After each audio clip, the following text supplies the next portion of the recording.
ज़बरदस्त चीज़ आपको देखने को मिलेगी कि अल्लामा अब्बास अलैहिस्सलाम की रौनक तो एक अलहदा ही है, लेकिन इसके साथ ये पानी का रखना, ये बड़ी कमाल दलील है कि सरकार अब्बास अलमदार अलैहिस्सलाम का मासूमा शहजादी से कितना ताल्लुक़ है, और करबला वाले जो खुद प्यासे गए हैं मखलूक के लिए, इन्होंने कितना खूबसूरत एहतमाम उनके सदके आज उनके चाहने वाले किस अंदाज से कर रहे हैं। मुझे बहुत अच्छा लगा। मैंने कहा ये आए हैं पहाड़ों में, कभी कभी आना होता है तो मेरे घर अपने सारे नाज़रीन को ये बताया जाए। देखें, यहाँ कोई ऐसा नहीं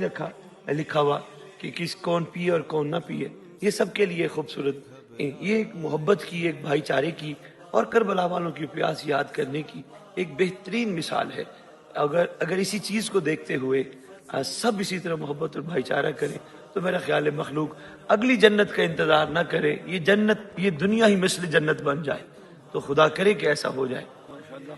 ये जबल है, पहाड़ है, और यहाँ भी माला के चाहने वाले किस अंदाज से अपना एक निज़ाम चला के बैठे हैं, एक खूबसूरत निशानी बन के बैठे हुए हैं कि ज़मीन पे कहीं भी जाओ अली वाले आपको एक मुनफरिद कैफियत में मिलेंगे, और खुशबू और मोहब्बतें, ये सबसे बड़ी बात है।